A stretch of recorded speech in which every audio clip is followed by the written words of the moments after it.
I know some of you never left, so it's nice to see you spend the night here at the nice couches we provided. We have like group breaks every 6 weeks. So anyway, we'll convene our meeting and let it be noted for the record, Bud obviously isn't here.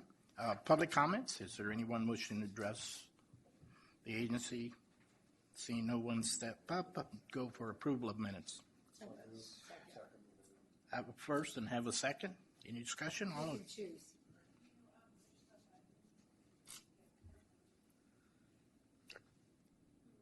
He was first, I was second. It's Pierce Tatson. We got it? Yes. All right. All in favor? Aye. I was. It's okay, baby. I got it. It's a team effort. It's a team effort this morning. That's right. Going on to regular agenda items, the 16-0 legislation update. No, you skipped consent. Second. Oh, should we do the consent calendar? Yeah. How are you? Who moved it? You did that? Tats and Pierce. Go for the vote. All in favor? Aye. Consent calendar's done. 16-0 legislation update. Good morning, Commissioners. I will keep the federal update short and sweet because I know we're still all getting caffeinated this morning. As your report says, it is appropriation season in Washington, D.C., and we are hoping to take advantage of that when we go visit our nation's capital in a few weeks and try to get our hands on some of the money that is coming down through USDOT and other sources to help fund some of the initiatives that we're doing. I did want to note in here that Hercules did apply for a Tiger grant, so we did submit a letter of support for that application again this year like we've done in years past. And that is the only Tiger grant I think that and Richmond, sorry, Randy's telling me Richmond has also submitted a Tiger grant application. So we'll be keeping our eye on both of those and advocating for them. Didn't Oakley apply for one? I thought they did for the station improvement, didn't they? There was an OVAC grant. Yeah. Was that what it was? Okay, I thought there was a Tiger grant in there. Okay, I may be wrong. We can check on that for sure. So yes, hopefully we'll be coming back with good news later this year about some grant funding for some of our programs. But our state legislative item is much bigger today, and so I'm going to let Mark Watts walk you through an update on what's happening in Sacramento. And all of you should have a handout in front of you, which has a list of some bills for consideration that he's going to walk through today. In part, some of these are items that we've been asked to weigh in on and provide a position upon. So we just wanted to have some official decisions on the record. And with that, I'll turn it over to Mark. Thank you, Lindsay, and I'm glad to be here today. A couple of the most pressing bills that we're following on your behalf, AB 1592, which deals with the autonomous vehicle pilot program. It's passed the Assembly back in early April and it's been sitting in the Senate desk and it finally was referred this week to Senate Trans. So I'll be talking to the Senate Trans Committee staff about the bill in the next couple of days as they get ready to set it for a hearing. I don't anticipate any issues with it. And probably the singular focus bill of this session for you all is 1665. And due to all the good work ranging from commissioners to management to everybody involved, amendments were worked out that relieved the opposition of both the Howard Jarvis Taxpayers Association and the Republican caucus staff. I will commend Assemblywoman Baker for her diligence in this process, and I think Assemblymember Bonilla and her staff have been very, very accommodating as they try to get the language in the proper shape. There were some tricky aspects to it, but it's all been relieved. It was intended to be amended today. They've elected to put it off for amendment until Monday so they could add co-authors. That's just a technical aspect to how you move a bill. But since the authors weren't listed on the amendments, they have to wait another day or two. So that's underway. and we'll keep you apprised of that. You will have noticed if you looked at the APC packet, I had done a pretty lengthy discussion of Senator Bell's transportation finance bill. And at that point, when I wrote this in mid to late April, looked like he was going to be very active in moving the bill. He just amended it on April 15th, and he hasn't made much progress since. So I did not include it on this one sheeter, although you may want to think about that as we discuss some of these bills, of maybe pulling it forward and taking a look at that. Let me grab my little cheat sheet, just one second.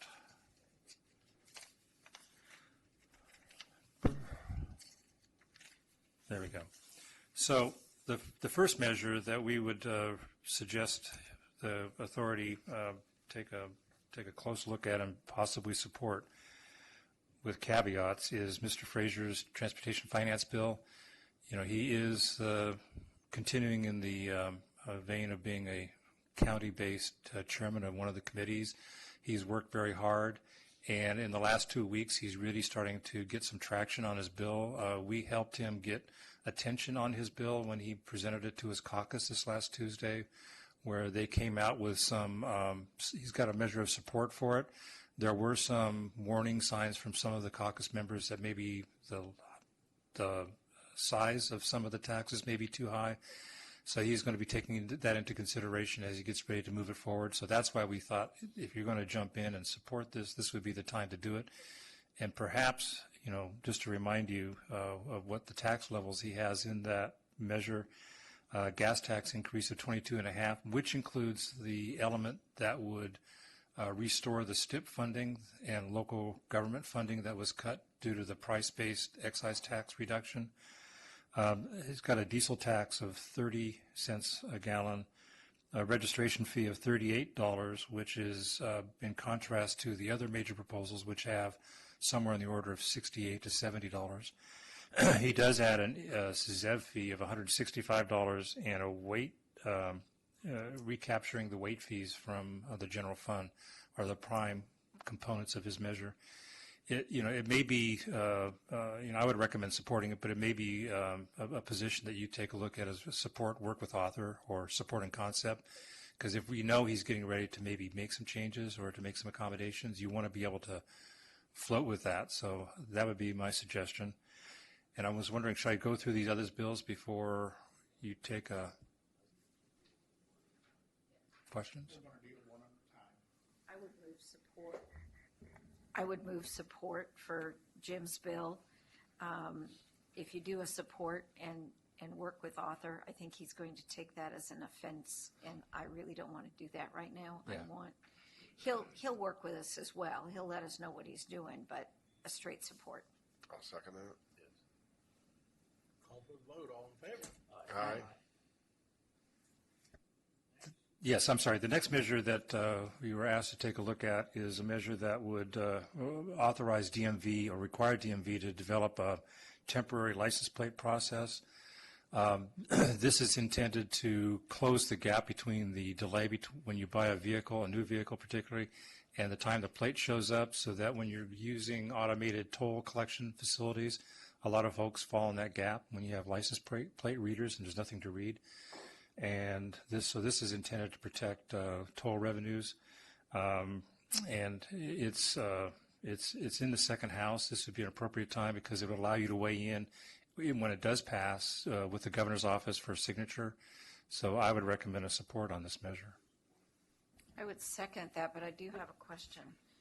I've heard in our discussions at MTC, and this is a big one for MTC because of the toll collection issue, I have heard that the CHP is not backing this, and I want to know why.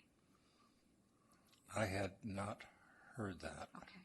But I will get feedback through through Lindsay. I'd really like to know why. That makes no sense to me. Yeah, you think they want it just on the natural for law You would enforcement think, outside of the wouldn't you? toll collection. Yeah. I'll dig into that and get back. All right, I have a first and a second. We'll call for the vote. All in favor? Aye. The next measure is really a recommendation to move from support and concept before some of the amendments that were taken that added additional county-based transit agencies to the bus on shoulder bill, AB 1746. So we're recommending you go from support and concept to outright support. The bill's getting ready to be heard in Senate Trans, but hasn't been set yet.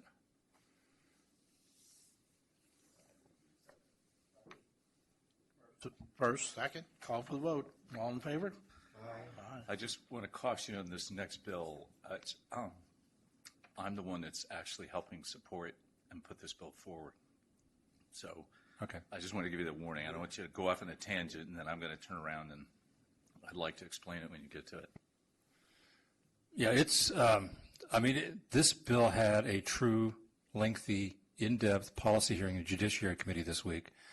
And, I think independent observers watching this bill could say it could fall on either side of the issue. The issue at heart here is that design professionals currently, in many cases, when they sign contracts to produce a product, are required to also have first-line indemnity for in that contract.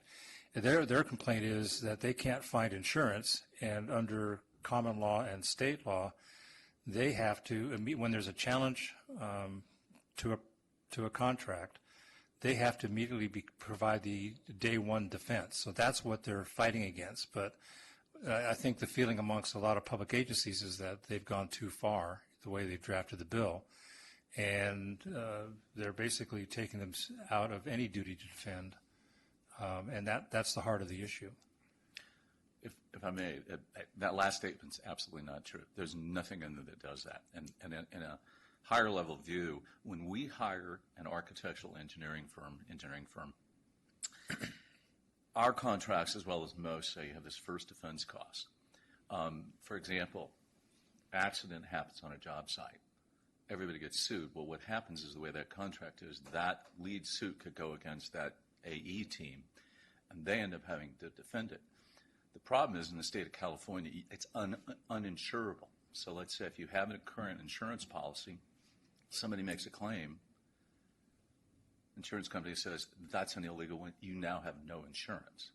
So public agencies have actually come out to support this. There are some who are against this, but when you go to League of California Cities and their city attorneys group who have looked at this, and this is the third time this has come up, they actually believe the same thing, that this is an uninsurable risk. Now, it does not in any way relieve those people of responsibility for first defense against any claims for their work. What it was is over time, somebody started writing in contracts, well, you know what, you're the lead one, we're going to put it in your contract, and you'll defend the agency, you'll defend everybody. And the point they're saying is everybody needs to carry their own insurance, and that insurance has a high standard. So the only ask in this is to remove that clause. It says, I'll defend my work to whatever extent and whatever limitations, and that's 100% insurable. So what it's really put it, we as this agency, if a claim comes up, our design team can then turn around and sue us after it's settled out that they had nothing to do with this and the cost of doing that. But more so, we voided their insurance contract. So where we think we have insurance, we have zero insurance. And the problem is you don't know it till the day the claim is filed, because an average firm doesn't sign a contract and then send it off their insurance agency. Hey, by the way, I just signed this contract. I'm going to let you know I signed something, because they won't give me the contract. And then they say, that's a nice job, and now you have no insurance. And you can't get that insurance. So the insurers have come out and said, they're right, we can't insure that, period. And there's a lot of logical reasons. Conversely, if a public agency was required to cover all of that, you're not going to get insured either. So I think it's simpler than it is. And the reason why there's a lot of debate on there, it's a little hard to understand. The fact is it's not relieving anybody of insurance. So personally, we should support this because we're at risk. And if you had somebody like Mala look at this, go in and look at that clause, and then look at what the insurance and the city attorneys have all come up with, this is a problem that we've had. And every time a lawsuit comes up, somebody goes, yeah, you're right, you don't have any insurance. So now you think you had it, and in our case, we have to have And everybody that works for us has to be totally insured to the level that we believe. So my recommendation is we support this because we have contracts. You can go back and look at our clauses because we've had some of our vendors who've talked to us, American Institute of Architects and the Civil Engineers Association, saying, we're uninsured, we're at risk. And why do people sign it? They want the work, and they're willing to take the risk. The trouble is that they're taking a public risk because they're now signing a contract that they in fact have avoided their insurance by doing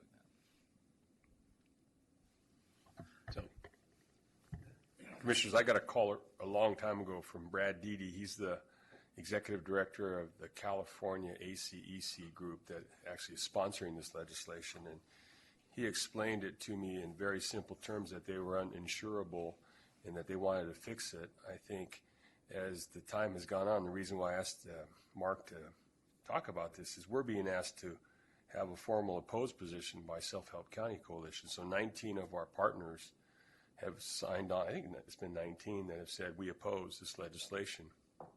And so we need to do something to either make it plain English and more simple, kind of like no driver, no steering wheel, no brake pedal. Everybody understands that. Versus there's a lot of language in there that gets everybody concerned about what's going to happen to us. It's kind of like the change order bill a few years ago, where we supported the change order bill, but other public agencies don't like the change order bill because they can't leverage their claims, and we don't ever leverage claims because we don't have that problem. And so we're stuck in between the ACEC, who does 95% of our work, their members, and then Self-Help County Coalition, who's taken a pretty strong opposed position, right, Mark? They have very strong. So I must admit I've been negligent in not reading the drafts of the bill that have gone on. So I think Commissioner Arnridge made a good suggestion that perhaps we have staff take another look at this, including legal staff, and advise the commission regarding our position on insurability. And if we conclude that we actually should support the bill, then perhaps we could circulate our analysis and rationale to the other self-help counties as a way, perhaps not just to, move, right, to educate and perhaps change their position as well. if I could also suggest that we ought to be asking the firms that are working for us, particularly ask our local firms, ask them about this clause. Yeah. Because you can get a nationwide firm because they're in multiple states, that they may have a blanket policy that this may, because of what they're doing in other states, and they may buy that policy in a different state, they may be able to cover this, but a local firm can't. Not if you're based in the state of California. You cannot get covered. So I agree. I think it'd be good, but we ought to ask them, because we want to know that the people that we're hiring are actually covering us. If they're not, and the last thing I'd say is that sometimes you're going to get people who are adamant against change because there are some city attorneys who says, well, I don't really care. And I've sat in front of them the last time I didn't testify this time. Last time I said, I just want to cover everybody. Well, you know what? That's really not. That's kind of like in your face kind of an attitude without looking at the facts. So, I would hope we'd either support it, if not, be neutral on it. But facts should help tell us the story. So, thank you. We can bring all the information you requested back, so we can just table this for the moment if the chair prefers. Okay. All right. I guess the question is, how quickly is the bill moving, and do we need to take action by the time the authority meets, or can this wait until our June meeting? You can wait to the June meeting. It Okay. just is on the Senate floor, then it'll pass to the Assembly and won't be heard until late June or maybe even August. Can we touch in with CalCog as well?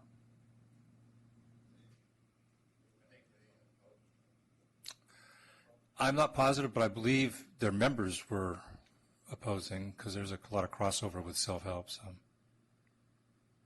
The list, by the way, of support and opposition, I've never seen anything like it. It takes up like 3 pages, single line, full page. So it's a full-on dogfight.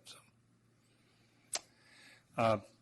The last measure I just wanted we wanted to put before you is Mr. Glazer's SB 1128. It continues or removes the sunset date on the commute benefit program in the Bay region, and it's pending referral in the Assembly, so this is a timely place to weigh in.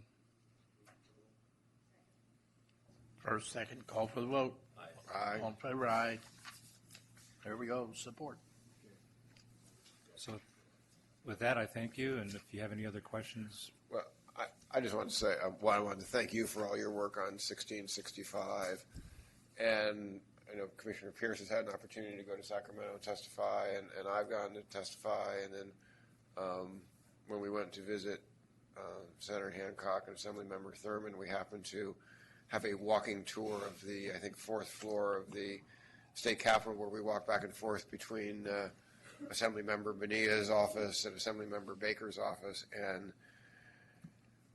for those of you who think that sort of Sacramento doesn't like to work with each other, you know, a member of the Legislative Council's office came over just to Assemblymember Bonilla's office actually during his lunch break to give us alternative wording. We walked it down to Assemblymember Baker's office, whose staff texted her that we were there. She broke off from her other meeting to come see us. And I've just been really impressed by the level of cooperation we're getting from our Assembly delegation on this bill. I was in the middle of some email change yesterday, and I sent a question off to Assemblymember Baker, and she called me within 5 minutes. So it's been very impressive. Well, and Assemblymember Frazier is signed on now finally too, so that's all good. Chair Taylor, I want to ask a question here, Mark, on Bell's bill. There's the provision for tough-up counties, state and local partnership type thing. Is that just for new counties, or do you know what the language would say? If we double up, would that apply to us? The language at this time is new, and there's New counties or new measures? New measures, sorry, new measures. Okay, then we would. If we got a new measure. Yeah. That's the yes, debate. Yes, I wasn't listening to the question close enough. At MTC, we've talked about this too, because Alameda really wants in. And we want in too, I know, but they want theirs to be retroactive. So it's a discussion ongoing. Yeah. You just need to put a date in and you'll be fine for Alameda.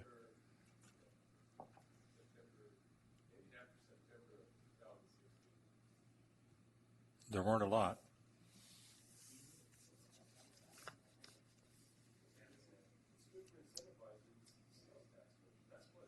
Many years ago, when Kempton had the only sales, when it incentivizes sales tax measures, and I remember when the Self-Help County first started with Santa Clara, there was a state and local partnership, and Will got all the money. Will Right. Kempton, because he was the only, because nobody else had any extra money. And so as this has proliferated, every new funding package has included state and local partnership program, right? Yep, absolutely. For that purpose that you point Exactly. out, is to incentivize. Are there any other comments, staff? Okay, sir. We thank you for keeping us abreast of what's going on. We appreciate it. Take care. Thank you, Lindsay, for the federal aspect. Okay, we now move into item 17.0, preliminary budget, CCTA congestion management.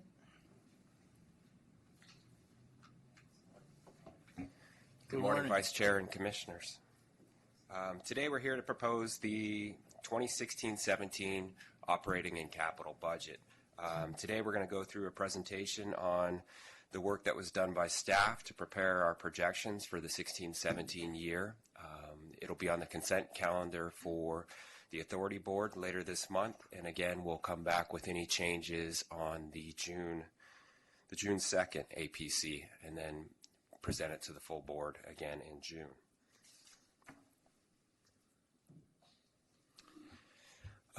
This slide here is the same slide we show all the time. It goes through the different revenue sources. Our biggest one is our sales tax revenue. We're looking at a 3% increase year over year. The economic outlook for us is pretty strong. things seem to be going well. The gas prices are still challenging us just a little bit, but we'll get into that as we move forward. You'll see down here under the federal, state, and local revenues, we have a huge reduction of $25 million, which is related to our CIP projects as we're closing up Highway 4 and some new projects on 680 and the San Pablo project. We have some additional funding in there, and we try and use all of our outside sources and our grants before they expire, before we start using our Measure C funds. And we'll get into that as we go through the presentation as well. We have our bond proceeds and our other sources of funds to balance the budget. And as we go through the expenditures and uses, we have our different categories: projects, programs, planning, administration, and our debt service. And we'll briefly cover those as we go through the presentation as well. First things up is our sales tax revenue, which is what we use to pay for everything. We can see that we had some increases year over year. Historical is in blue. Our 2016 budget is $82.4 million, which is a 3.71% increase over what we received last year. We're on target to meet that and may exceed that a little bit based on projections. And moving into 2017, we've used a 3% inflation just to make sure that we don't over budget and make commitments to projects and programs that we pay on a quarterly basis and have to, deduct from the following year to make us whole.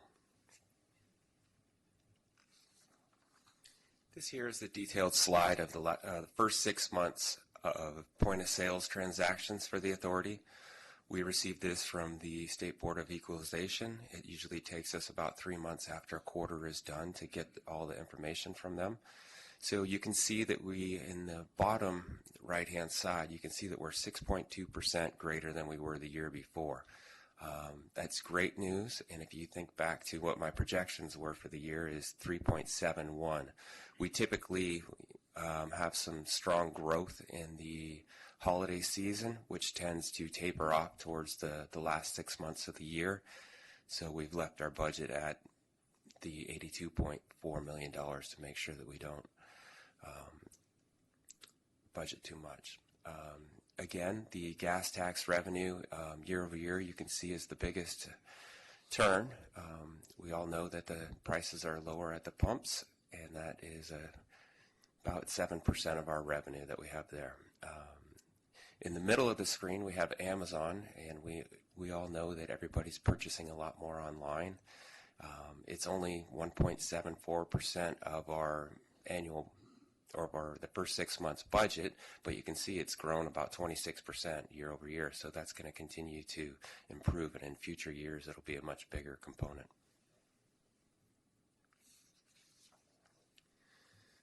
This slide again shows the sales tax revenue historically. It also shows the outside federal, state, and local funding that we receive. It doesn't show all the money that's received that's directly given to Caltrans for some of the partnerships that we have done. But you can see that as some of our larger projects in the last 2 years, we're heavily in construction. We're now moving into 2017, where we have a lot of projects that are being funded by Measure J.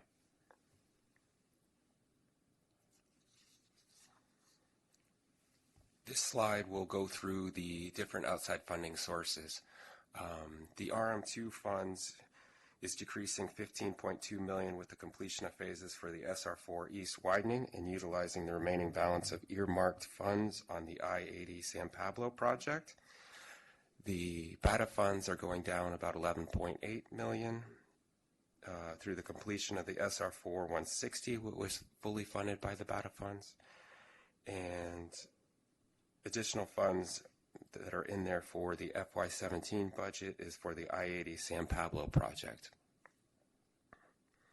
STIP funds increased about $4.1 million for the I-680 carpool lane completion. ECRFA funds decreased $3.1 million to reflect the completion of the utility relocation and fully expends the original $8 million earmark for the Balfour interchange. Several other projects saw reductions or increases based on the timing of the expenditures related to the project.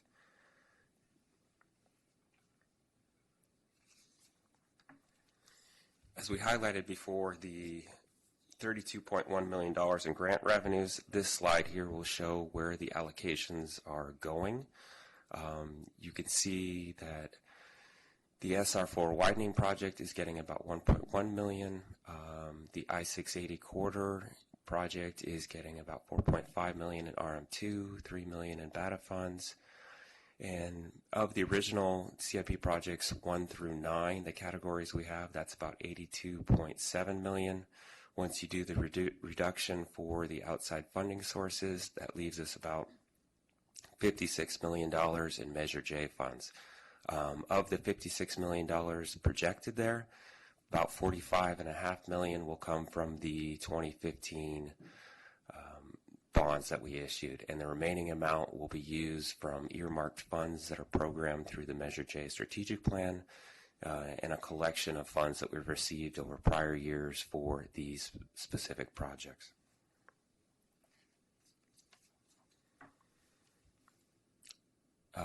Again, on the Measure J tax distribution, this shows the percentage of revenue that goes to each category that we have. Capital projects, as we know, gets about 42.5%. Local streets and express bus and the sub-regional transportation needs. So the $84.8 million that's listed in sales tax revenue is divvied up among the percentages. We have all our external revenue sources, which is going to be about $75 million. And then we have the expenditures by each individual category. The negative program reserved is the earmarked program funds for Measure J that's collected in prior years. And with all of our expenditures, the majority is all based on reimbursement for expenditures by the outside agencies. So as we enter into these contracts, and by the time we close out the fiscal year for June, it could be August when we close our books for accruing any costs to the previous year. If we get any bills in September through December, we have the extra funds in the prior year to make these payments.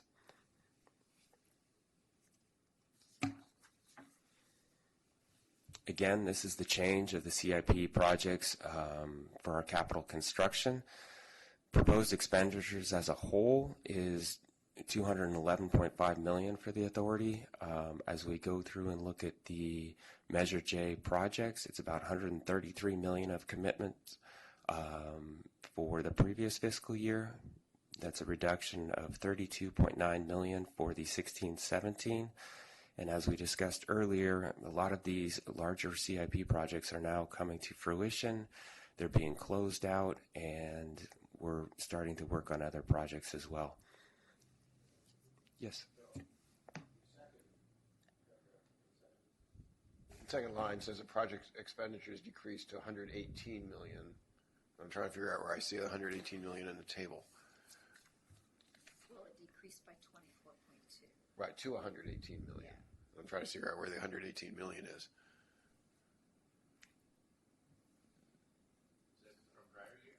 There's the projects division encompasses some other items outside of just these. So it includes Measure J projects. So there's another $18 million. Yeah. So in Measure C, in Measure C, there's about $13.5 million. Okay. This is just for Measure J. Right. So and then some other items that aren't listed on there. These are just the major Measure J projects. Right. Thank you. So on CIP2, the line item for CIP2, you can see that the construction is mainly completed on the maintenance facility. That was a large commitment that we had there. CIP project category 3, the construction is mainly completed on the SR4 160. CIP5 line, the construction will continue on the utility relocation of the Balfour interchange.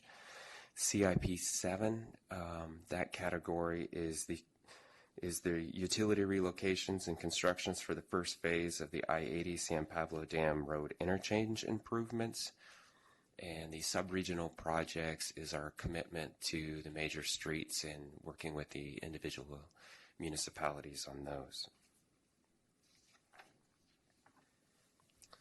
And then our administration function for the authority is about $2.1 million. That's about a $100,000 decrease over the prior year.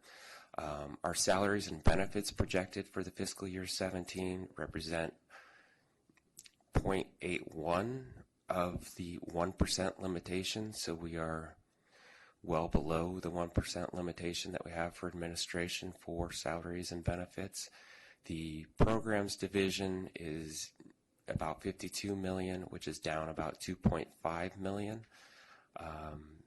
We do have our commitment of the 20% for the local sub-regional street maintenance, and that's increased about $500,000 due to the increase in sales tax revenue.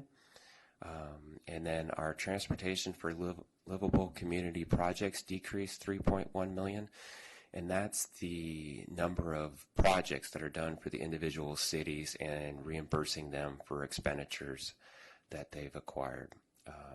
The planning is going down about $2.9 million to only $5 million. A large part of that decrease is the completion of the public outreach by June of this fiscal year. Some of it can continue into the next fiscal year, as we know, and we have earmarked some funds for that as well. $1.8 million is for the CMA function and CMP support for projects which include the West Contra Costa High Capacity Study, the PED Bike Plan, and there are several projects or several contracts and studies partly funded by grant revenues in there as well. Our debt service is increasing $5 million to $34.5 million. That is a result of the issuance of the 2015 A bond. What we did is we issued in October of 2015, so when we decreased our operating budget for this fiscal year 16, we didn't have to make a September payment in this the current fiscal year 17, so 16. So as we move into next fiscal year, we have to include that debt service payment in there as well, so that would be the increase. And as I had mentioned before, there's about $45.5 million left in bond proceeds that will be utilized next fiscal year for the Measure J projects. So in conclusion, our sales tax revenues continue to show growth. We have a balanced budget, and our expenditures for the projects are changing year over year. And I wanted to just say thank you to Susan and Hisham for their extended work on helping me complete the budget and outline how difficult the CIP projects can be at times, and they're always changing. So thank you. Thank you, Brian, for that presentation. Just one other comment that we want to mention. It's not in any of the slides. We are including a title change to one of the positions in our executive team. And we have the program manager position. This is a non-budget impact, but just merely a title change. The program manager's responsibilities have been growing, and it wasn't enough just to change it from program to programs with the emphasis on the S for plural, but we want to change it and recognize it as a member of the executive team, the directors group, and we're proposing a title change of Director of Programs in the final budget that will come before the board. Any comments? Yes, sir. To whoever wants to answer it. So one of our accounts, it shows a restricted $21.4 million. Is that the set aside for our swap? Were you referring to a number on one of the slides? No. Okay, out of our financials? Yeah, it's in the budget. Okay. Yeah, the slides are kind of a summary. And I'm just remember, I was looking at it listed under assets, and it says restricted, and I think it was 21.4.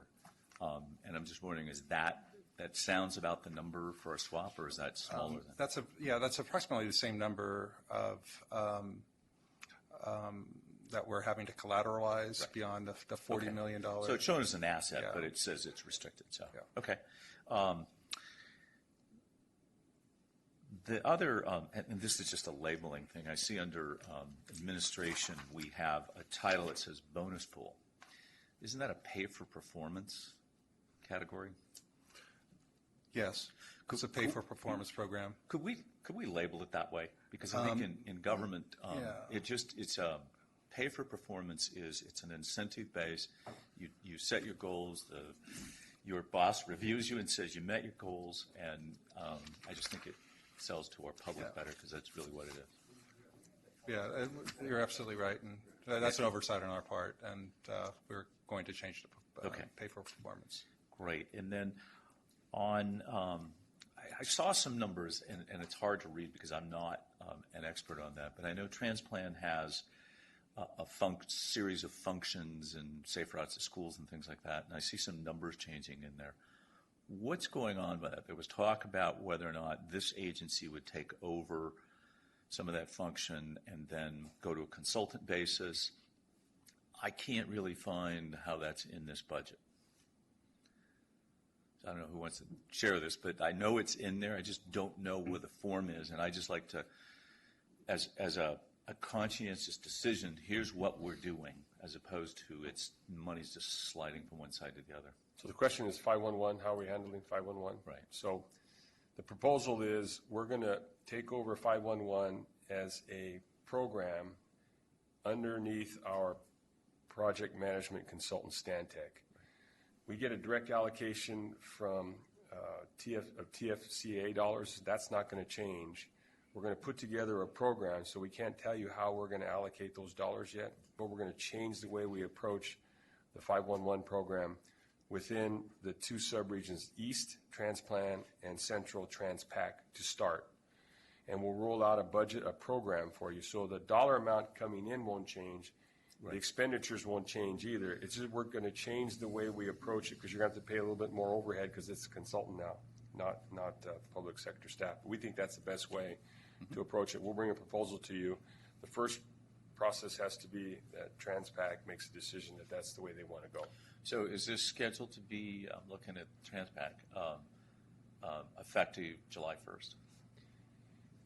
Well, I can answer that. I don't think it's going to be ready until starting in August or maybe September. That's the reason why we haven't adjusted the budget, because we're still proposing to move this forward because there's no definitive answer yet from our partners. Now, conceptually, we've agreed, we've looked at this 5 times, and we're saying, okay, we're going to take it. And we feel the best way to move forward is to have, and the least amount of impact on us, is to have Peter Engel, our new director of programs, if that's approved in the budget, then he'll oversee through our consultant contract the administration of a program. But we're going to put together a plan first, a strategic plan, some deliverables, what the budget looks like, and then we'll bring that back to you once the decision is made officially to bring it to contract or to the CCT. No, I think that's great. I think it's a great concept. No questions about that. I have one last thing though. Well, let me add to that just a little bit, just so you know timing. We're taking it to Transpac for approval to make that switch at our meeting next week. Okay, So we have to do that first before Pleasant Hill staff, who is our financial administrator, helps with the transition of the employees and things like that. Right. That's the other part I was going to say. I just hope we're letting those employees know this is, one of them told me that I'd heard recently they've never heard anything about this. That's not true. And that the meetings have been canceled and a long list of stuff. That's in the weeds. I just want to make sure we as an agency, I think it's a good idea. Just want to make sure we're part of that decision. I appreciate you guys wanting to take it over. But since it's that all of us, the 11 that sit on this, have an opportunity to weigh in, because I think there's some advantages to all of us that this is going to help in the long run. And the last question I have is, it's a little hard to tell, and I always say this when we look at, one of our fiduciary responsibilities is to look at what are all our staff costs and things like that. So we still kind of add them up. I see the allocation charts. what overall is the increase? Because I see we've recategorized some employees, so salary adjustments have went up and down. But what is the budgeted amount that's in here for increase in salaries and benefits as a percentage of our cost? And I apologize, I missed it. I don't have the exact percentage, but based off of my memory, it's only about 3.25% at the most. So we're increasing on Exhibit 9, which is salary and programs benefit budget detail. It's $169,000 of $4.8 million. And of that, what was the kind of ratio? What is going towards salaries and what's going to benefits? Is it kind of equal? Is it a little higher on benefits? Salary shows about a $100,000 increase, and the other $70,000 is for benefits. As people get raises, there's accrued sick time and vacation time, and that also increases part of the budget. But as far as pension and OPEB expenses for the authority, they remain flat, and we're not going to have any increases there. We made a prepayment on that, so we should be in great shape. Yes. Okay, I appreciate that. Thank you. Thank you. Any other questions? Taylor, I think I can answer Commissioner Tatson's question. So, Brian, I don't know what slide it was on, but on page 14, it's a comparison of the fiscal year 14-15 actuals, which is about $135.6 million, and the forecast budget, which is $118. So it's actuals, current year actuals to next year budget is the decrease that was noted. Yes, 17-14. There's no sum. You have to add it on. I apologize. I had one other question. I realized it's a note. It's actually about a capital project. On the I-680 auxiliary lanes, because of the drought restrictions, and we had to delay the landscaping and all of that, where are we at in terms of, we were talked about, we'll hold that contract open and hopefully we're going to do that. Are we thinking of canceling it and have to rebid it, or what? I can answer that question. Okay. Susan Miller, Director of Projects. I've been working closely with Caltrans, who also placed many projects because of the directive on hold. So the last conversation that I've had recently with them looks like they believe the directive, it will expire in the fall, and they don't see any activity going on to continue it. So we're planning to go out in the fall with additional planning pending that. I think right now construction's checking with the contractor. He will probably have an increase in the price of the planting, and we're looking at that now, what increase that might be, because he can't continue to hold the same prices that he's held. Okay, great, thank you. And they're also doing the maintenance and... Yes, they're maintaining. They've just recently gone out along Camino Ramon and mulched. And the most stunning impact of planted trees I've seen in my life. We paid a lot of money for this, and we wanted robust. Those were 48-inch box trees. Not one of those trees died. I mean, that's pretty unusual. The larger the tree, the higher. And when you drive down that road, right now it's a wall of green trees. And it used to be like a Sleepy Hollow kind of canopy of trees of it because of its age. This really has had a big impact. So all of you that worked on that, thank you a lot. You're going to take credit. I'm not taking credit. They are. We paid for it, though.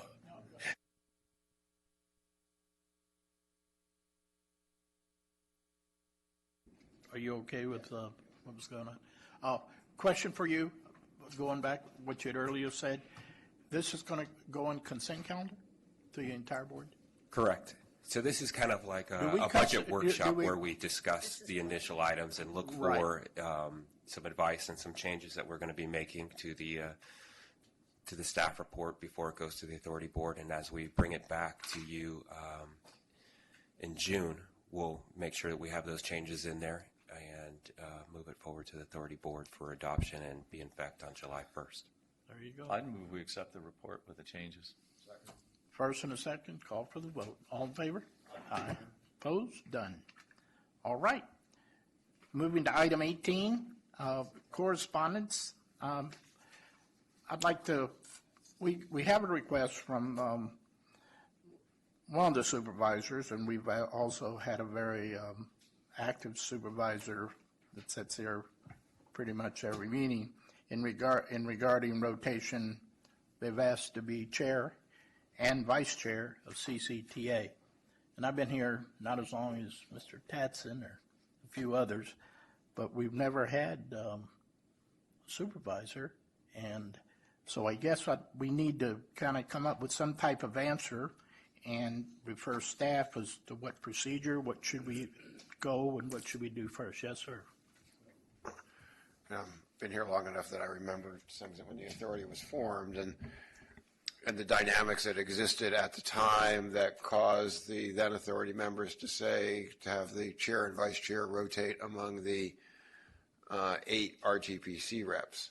Times have changed. The relations between, at least in my view, between the county and the cities and the RTPCs have changed. And so what I would like us to see is to think about this as an authority that has 11 members and essentially 11 seats, and that we should rotate the chair and the vice chair positions among all 11 seats. So it include the 2 representatives of the Board of Supervisors as well as the Mayor's Conference rep. Yeah, I think it's right. I talked to Dawn about this earlier because I wasn't on the board when this was originally done, and I think it behooves us. Our county has as much stake in this as anything, and I agree that I think we ought to actually create a rotation schedule from wherever we are now. List that. I would suggest we probably not do the county 2 years in a row, just like we don't do any of the other agencies. Come up with a rotation schedule among the 4 RTCPs, the county seats. We have that, so it's just sorting them. But I mean now. Insert the 2 Right. positions. Right. Well, it's 2 positions, but 3 seats, because there's 2 in the county. Well, there's 2. No, I would count the county board. I would count the county board of supervisors as an RTPC.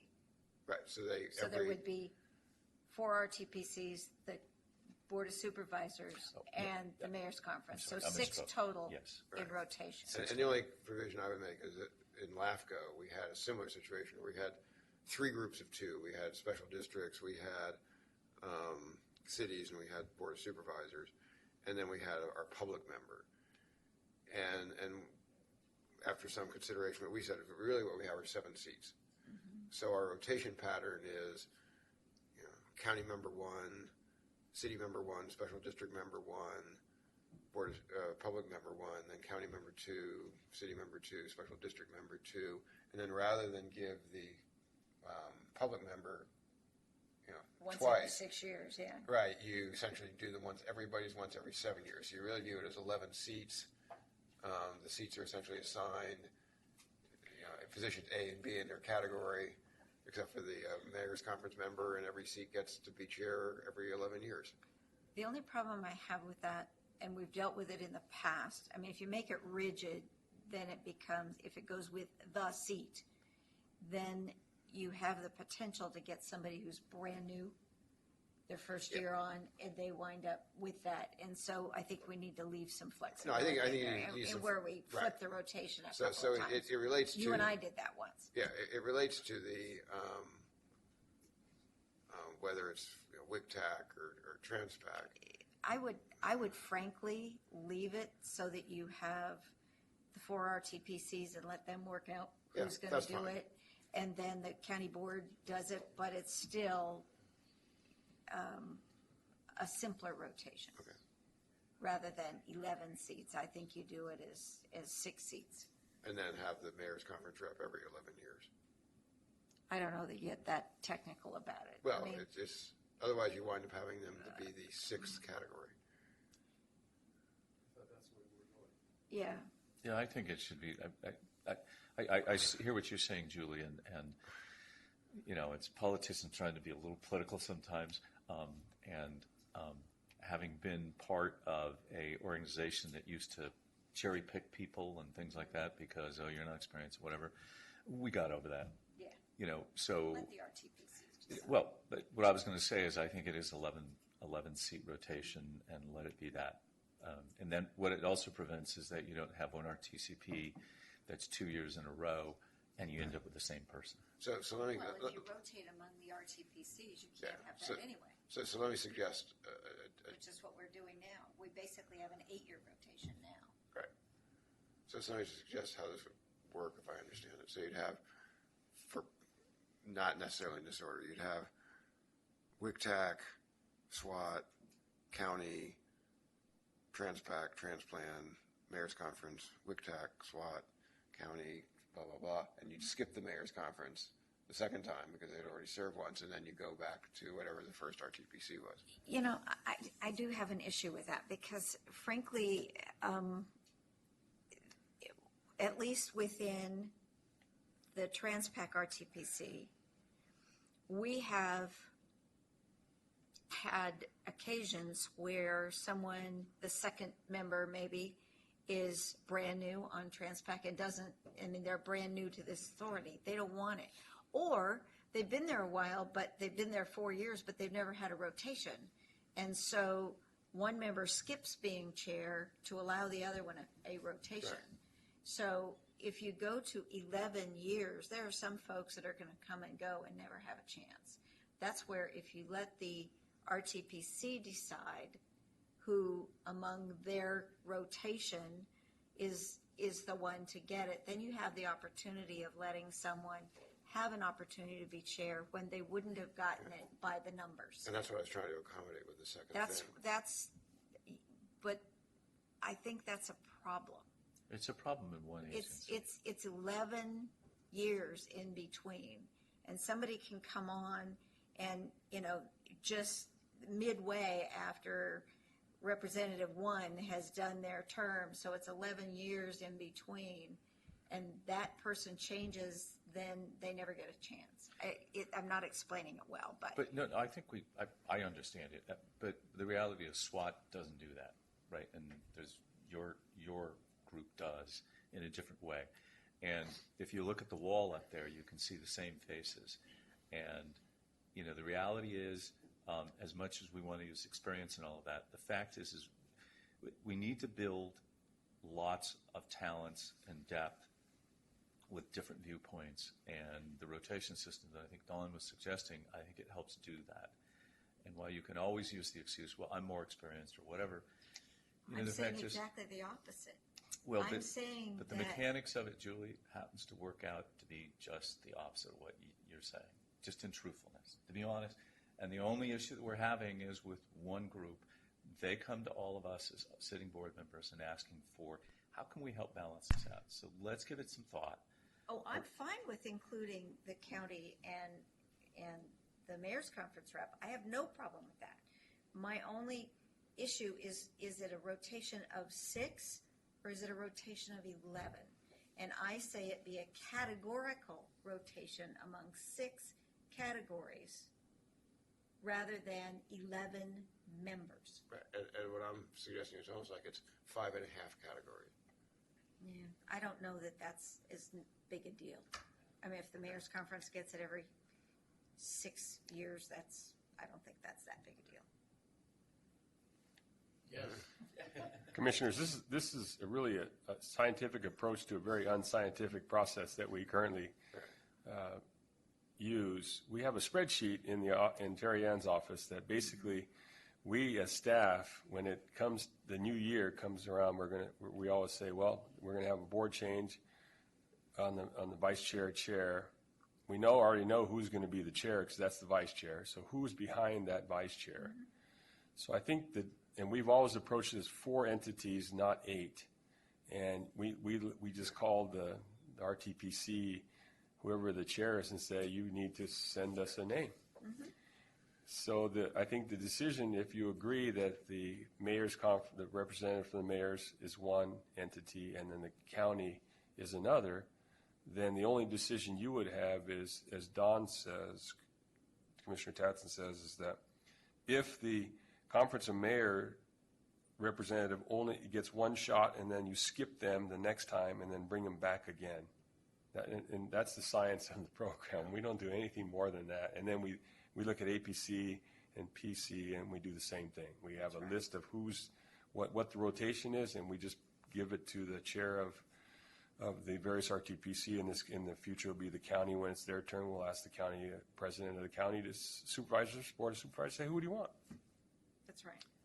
That's my point. For instance, in So Central a County, six-person rotation is what you're. even though I've been here for a very long time, and it's an every 4-year rotation currently between the RTPCs, I went 12 years in between because Charlie Abrams needed to be there and David Durant needed to take a turn. And so I said, fine, they're the new guy, they've never done it before. Let them have it. So that's fine. And Okay, so you're that suggesting was the point. six, do a six I rotation. think so, 6 Okay. entity rotation. That's fine. Well, I still think, just based on our LAFCO experience, the 5.5 worked, or, the equivalent of, Yeah. LAFCO equivalent of 5.5 works better.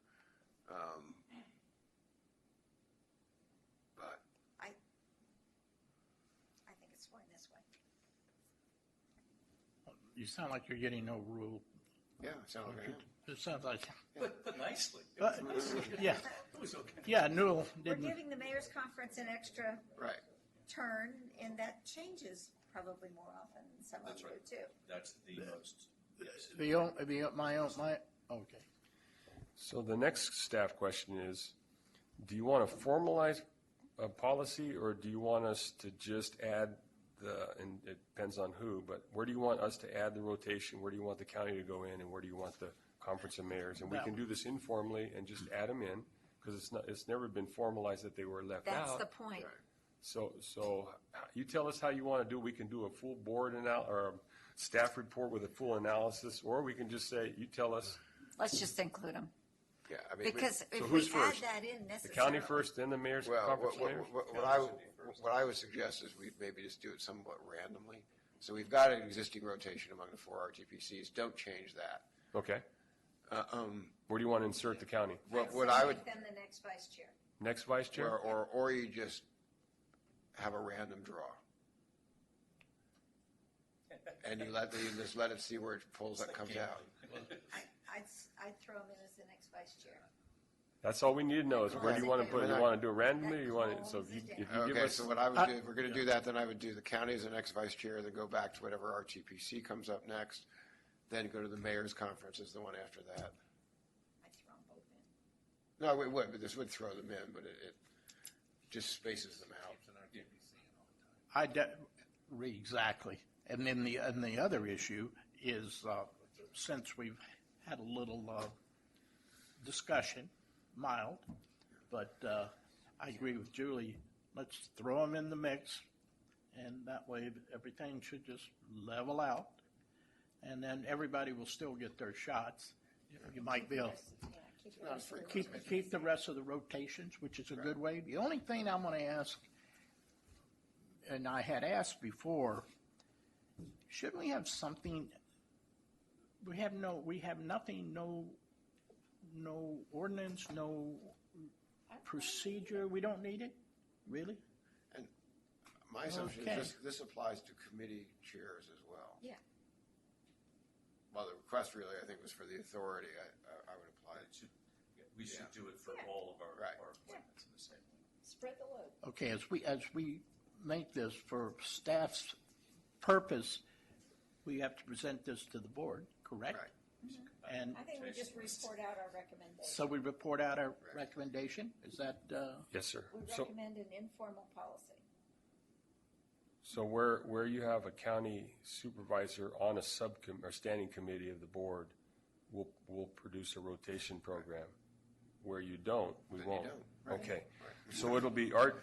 And where you have a mayor, don't have a mayor's conference rep, you want. That's right. Yeah, Because they might not want to be on any. exactly. Right. Okay, so we're gonna, so that's the informalness, is we're gonna have to ask, do you want to rotate as vice chair, chair of the subcommittee, the standing committee? If they're serving. So currently, the rotation will be RTPC, which is now, and then next cycle, the county will be vice chair, a representative of the county.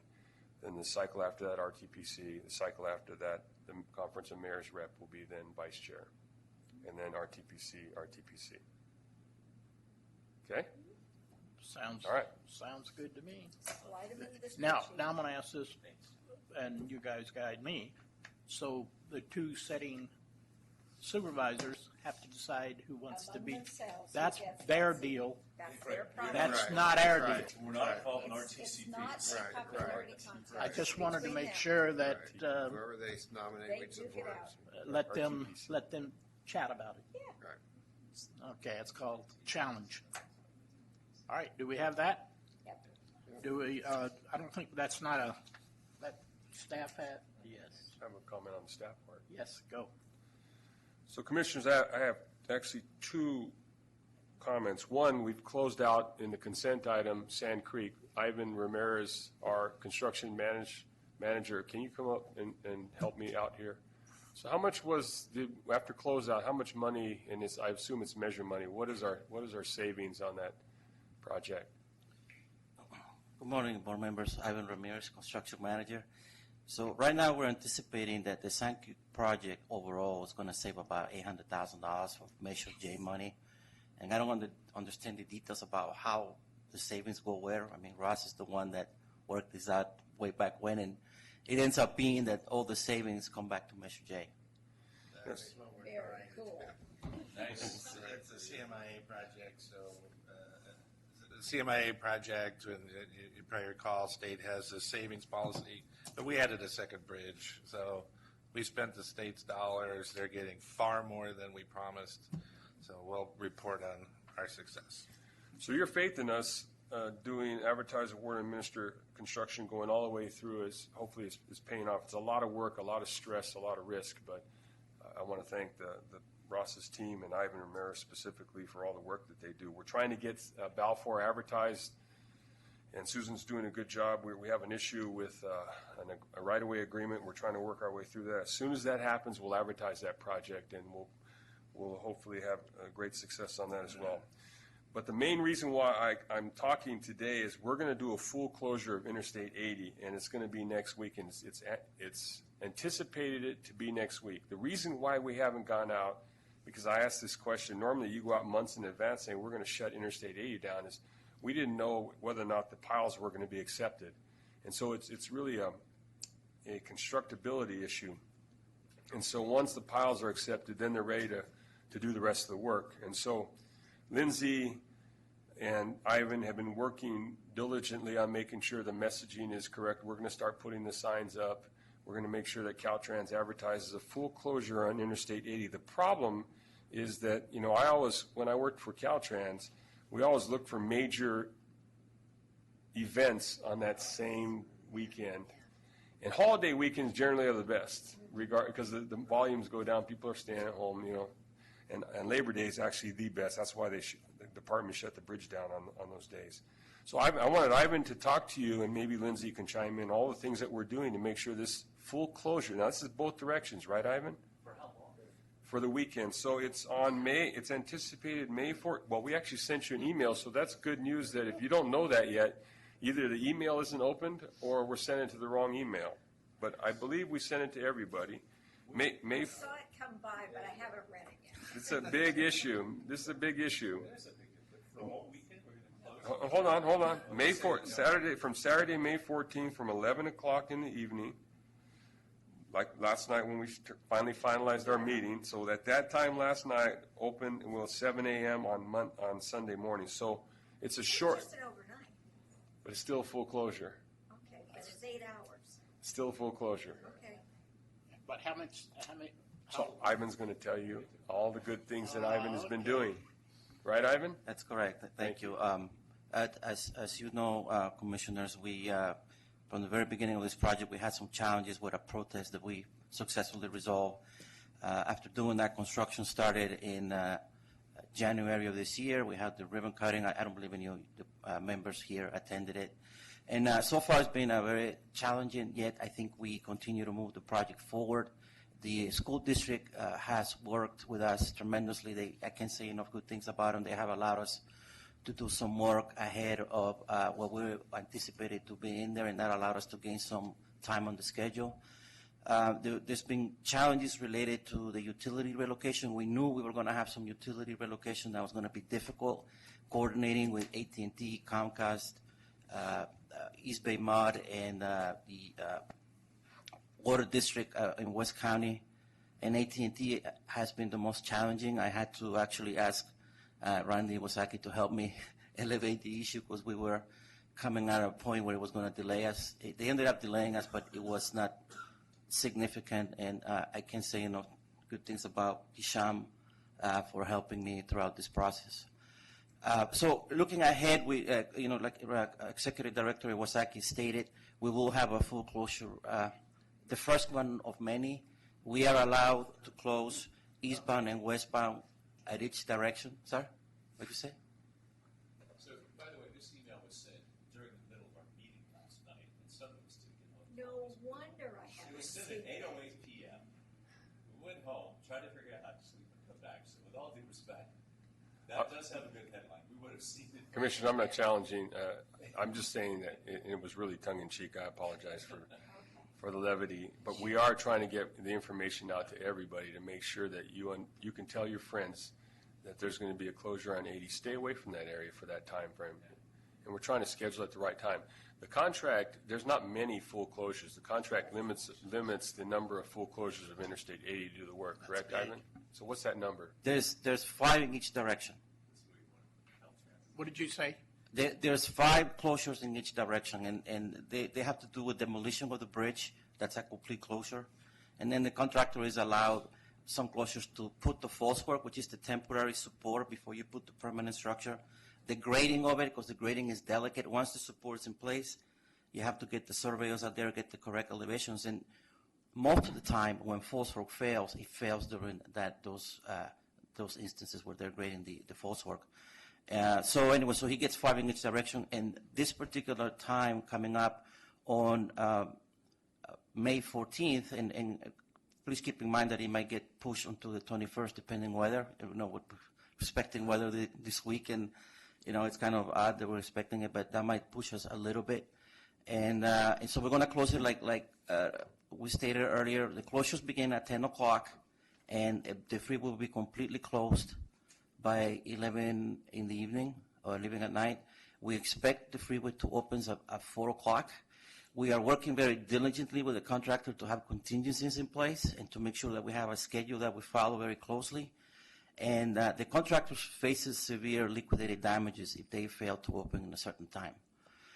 With that in mind, we have been working, Lindsay and I, with the contractor and Circle Point, our consultants, to get the word out. We are expected to turn on the changeable message signs on the highway system regionally on Monday, so that we'll begin alerting the public. Like Executive Director Wasaki stated, we couldn't do it earlier because we had to accept the piles. Pile fails, it might take weeks to find a solution, so we cannot say we're going to open at this time or we're going to close the freeway at this time and we don't get to it because we're fixing a pile. So now we are sure the piles have been accepted and we can proceed with the work. And I know that Lindsay is also doing a route reach like she did last night with her email, and she has other things in place, and I'm definitely going to let her speak to the other measures that she's taking to get the word out. Well, as Ivan mentioned, it's a bit of a challenge when you only have 10 days to notify everybody that you're closing I-80 in both directions for 8 hours. So we're small, but we're very mighty, and you may have seen me furiously typing on my phone last night, and that's emails going out at all hours of the evening. But I think we're making really good progress where we've notified almost all of the regional transit agencies. We're working with folks in Sacramento and San Joaquin counties and Santa Clara counties to try to get word out. We're dealing with CHP, with the ports. Caltrans is really helping. So I think what we hope from all of you is that you can share that information with your constituents. Unfortunately, May 15th is Beta Breakers, so we're working with those event organizers as well to alert them that this is happening. There's probably never a great time to shut down I-80 in both directions, but our focus for the next 10 days is really to make sure that we get word out. We're scheduling some time with the media to make sure that this gets on all of the television stations and the radio stations, both regionally and kind of further out beyond the spread of the Bay Area for folks who may be traveling that weekend. Yes, ma'am. Lindsay, I pulled up the email since I found out when it came in. And what I'm wondering is if you could send us JPEGs of the two maps, and if on the close-up map that shows the very detailed detour, could you possibly move the box that says when it's closed up to the top so it's right under the headline so that the dates show up at the very top of that diagram? So that I'm thinking if you put it on Facebook and social media and they click on that picture, they see full closure of I-80 at San Pablo Dam Road local detour map, and then it says I-80 closed May 14th until May 15th in the hours. But that's right in the first piece. Depending on their display, they may not see to the bottom of that picture. So even if they're just scrolling through, they see the dates immediately. And because the other one already has it up at the top that way. And I would suggest if we have both of those JPEGs, we can blast those out. And we can do that through the CCTA website and share those as well. But the pictures always grab people's attention rather than the detail. The letter can be down further, but get the picture up there. We can make those adjustments.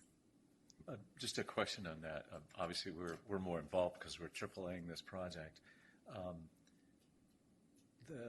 So does this involve both CHP and local police because we're on their streets, or is that because it's on San Pablo? Is that all CHP that's going to run that? No, it's actually CHP that's going to help us because we're closing the freeway. We couldn't do that without CHP help. As far as the police department with the city of San Pablo, we're still talking to them about this event. So I'm not sure how much involvement they're going to ask of their police department. But it's CHP that drives this. Okay, so they will do traffic controls or perform their role on the freeway as well as on the local roads and streets that are being diverted onto. Yeah, we're only using San Pablo Road. Is it San Pablo? Isn't it? San Pablo Avenue. So that's where we're going to have support for this. Well, closure. in San Pablo Dam Road and McLaughlin, we're using at least 3 public streets. I just want to make sure that that's theirs, that there isn't some, yeah, and that San Pablo is there, and are they expecting us to cover their cost or something? And I know we're paying CHP, so. Yeah, no, the project programs a lot of money for the California Highway Patrol. I suspect that CHP is going to be the only only agency that's going to be helping us throughout this process. Thank you. Good luck. Yeah, it's one of those things, like Randy said, this is one of the riskiest things we're ever going to do as an agency. So we're putting a lot of effort to make sure that we're successful. We want to have the authority's name come out high at the end of the day. Oh, okay. Thank you, Lindsay. I will not go anywhere near there. And we're just going to stay in Brentwood on highway, our new. Oh, I'm going to skip it. I was going to run it, but not going to do it. Yeah, some of us don't. I'd like to close our meeting down here with a comment. I'm a little tired this morning, and so are we up here. But I'm sure staff is a little tired this morning. Thank you, Lindsay, and you guys for staying all night. Ross slept in the kitchen back there. But I just want to, Randy, could you make sure everybody that's been participating, last night was a long night, and they come back here this morning was pretty tough.